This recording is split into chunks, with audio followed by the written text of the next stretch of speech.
क्या सच में देवी देवताओं के 5 मुंह होते हैं? हमने तो फोटोज में 5 या 11 मुंह देखे हैं कई देवी देवताओं के। इसके पीछे का रहस्य क्या है? या पंचमुखी हनुमान जी महाराज है तो उसके पीछे का क्या राज है, ये तो कोई नहीं बताता। मुंह है वो सिर्फ शेर का या घोड़े का, वराह का, वानर का और मनुष्य का ही क्यों दिखाया गया? क्या है इसके पीछे का रहस्य? जय श्री राम, जय श्री बालाजी महाराज भक्तों, आप सभी का स्वागत है अपने YouTube चैनल बालाजी का सेवक पर।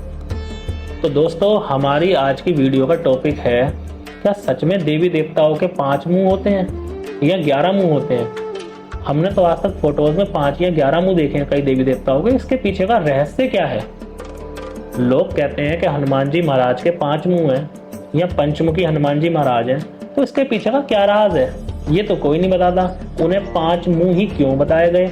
या जो 5 मुंह हैं वो सिर्फ शेर का या घोड़े का, वराह का, वानर का और मनुष्य का ही क्यों दिखाया गया? क्या है इसके पीछे का रहस्य, ये कोई क्यों नहीं बताता? मैं प्रयास करूंगा कि आप लोगों को सरल शब्दों में समझाने का पूर्ण प्रयास करूंगा। अगर मेरे से कोई गलती हो तो आप मुझे कमेंट जरूर करना, और अगर मेरे वीडियो अच्छा लगे तो इसको शेयर करें, लाइक करें, सब्सक्राइब करें, जिससे कि आपको इस टाइप की ही सच्ची बातें और ज्ञान की बातें और आगे देखने मिल सकें। तो दोस्तों, पहले तो आपको ये जानना होगा कि जो 5 मुंह, अलग अलग तरीके के 5 मुंह हैं, इनके अपने अपने गुण क्या हैं, जाकि आप अच्छी तरीके से समझ सकें। तो देखिए, जो हनुमान जी महाराज का वानर रूप है, वानर रूप का मतलब आप ये समझिए कि जो एक वानर होता है, वानर बहुत ही ज्यादा चंचल होता है, चंचल स्वभाव होता है वानर का, और निर्भय होता है वानर। तो ये वानर का एक गुण होता है कि वो चंचल और निर्भय हुआ। इसी प्रकार से जो शेर होता है, शेर का क्रोध बहुत ज्यादा तीव्र होता है। अगर शेर एक बार किसी के ऊपर क्रोधित हो जाए तो उसके सामने कितनी ही ताकतवर चीज क्यों ना खड़ी हो, कितना भी ताकतवर व्यक्ति क्यों ना खड़ा हो, शेर उसको कभी बख्शता नहीं। वो अपने चोट खाता रहेगा, जख्म खाता रहेगा, पर वो पीछे नहीं हटेगा।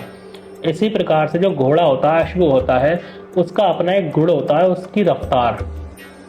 वो अपनी रफ्तार के चलते दुनिया में जाना जाता है।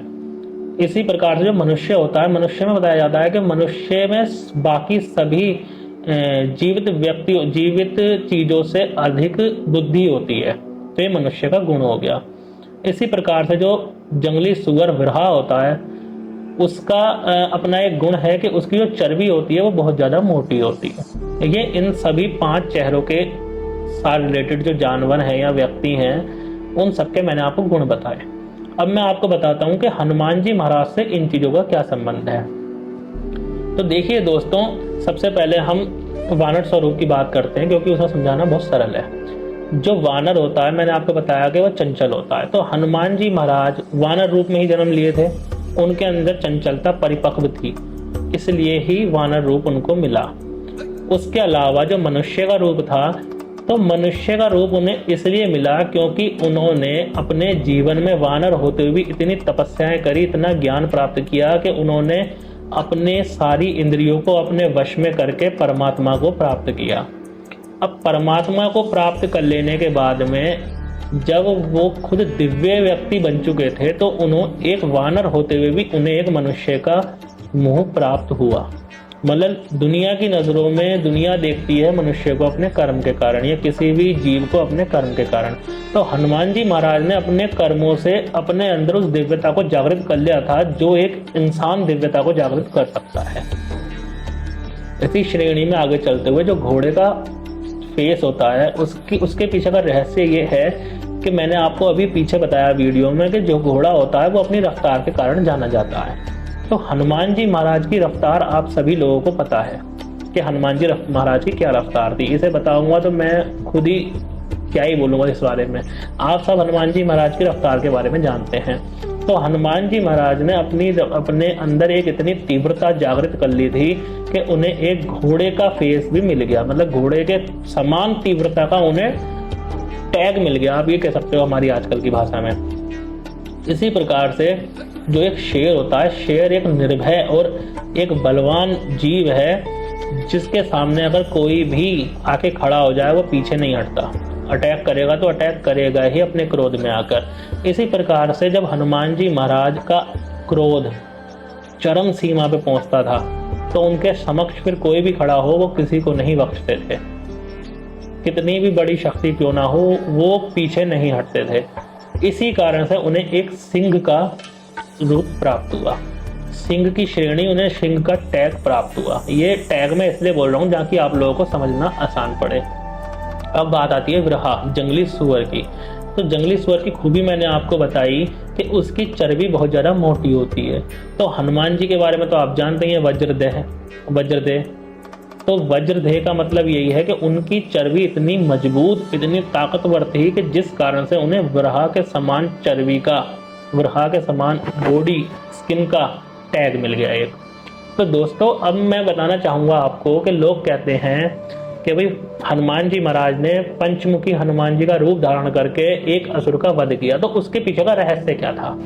तो हनुमान जी महाराज ने उस टाइम पे 5 मुंह धारण नहीं किए थे, 5 फेस उत्पन्न नहीं किए थे अपने। उसके पीछे का रहस्य यह था कि जब हनुमान जी महाराज ने उस जो असुर का वध किया था, देखिए आप मैं कहानी बताएं तो बैठा नहीं हूँ जो आपको असुर का नाम भी बताऊं, मैं केवल आपको समझाने के लिए बैठा हूँ। तो हनुमान जी महाराज ने जो असुर का वध किया था उस टाइम पे उन्होंने अपने ज्ञान, मतलब मनुष्य के गुण का इस्तेमाल किया। मनुष्य के पास ज्ञान है, अपने वानर के समान चंचलता का इस्तेमाल किया, सिंह के समान अपने क्रोध और अपनी निर्भयता का इस्तेमाल किया।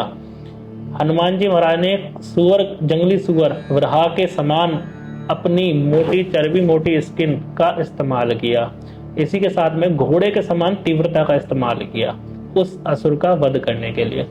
इसीलिए हनुमान जी महाराज को पंचमुखी का टैग उस टाइम पे मिल गया। इन्हीं सब चीजों के चलते हनुमान जी महाराज को ये सब श्रेणियां मिली हैं, या अन्य देवी देवताओं को इसी तरीके से ये सब श्रेणियां मिलती हैं।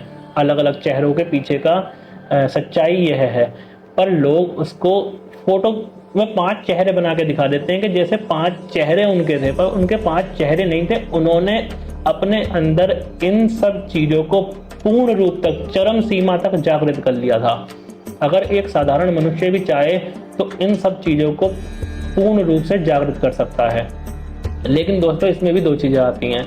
एक चीज होती है कि जब व्यक्ति अपने परिपक्व रूप से जागृत हो जाता है, मतलब अपनी चरम सीमाओं को पार कर लेता है, तो या तो वो चरम सीमाओं को पार करने के बाद में अनियंत्रित हो जाए, या फिर वो अपने उन चीजों के ऊपर नियंत्रण धारण कर ले।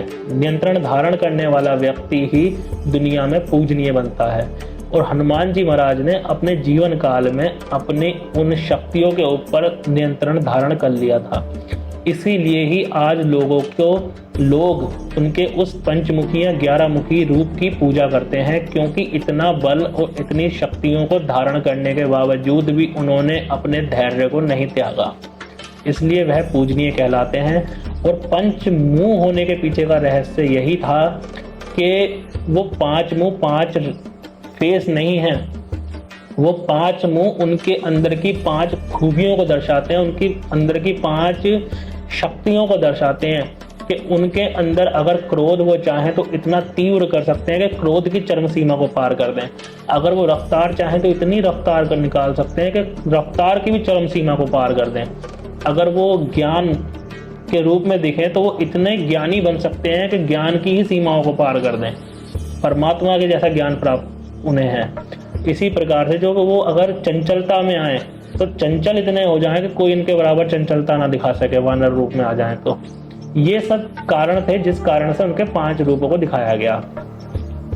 इसी के साथ में दोस्तों मैं आपको एक बात और बताना चाहूँगा कि हो सकता है अब कुछ लोग मेरी बात पे ये कहें कि अगर हनुमान जी महाराज ने इतना अधिक क्रोध किया तो हनुमान जी महाराज पूजनीय कैसे? तो देखो इसके पीछे की रियलिटी मैं आपको बताता हूँ।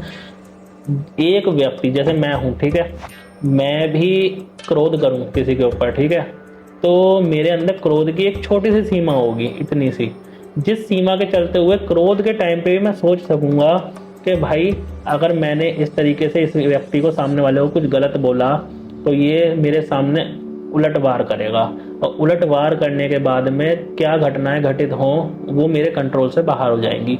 इसलिए मैं बहुत सीमित क्रोध करूंगा। पर अगर वही क्रोध की चरम सीमा पार हो जाए तो मैं सब कुछ भूल जाऊंगा कि मैं अपने क्रोध में क्या क्या कर बैठा। अब ये गुण अपने आप से बाहर हो जाना ये गुण नहीं है तो अब गुण होता है। फिर इतना क्रोध होने के बावजूद भी हनुमान जी महाराज पूजनीय क्यों बने? उसका रहस्य यह है दोस्तों कि इतना अधिक, इतना तीव्र क्रोध होने के बाद भी उन्होंने अपने क्रोध के ऊपर अपना नियंत्रण पाया, और नियंत्रण पाने के कारण ही वह एक देवतुल्य व्यक्ति कहलाए। मैं आशा करता हूँ आप सभी को ये जानकारी अच्छी लगी होगी।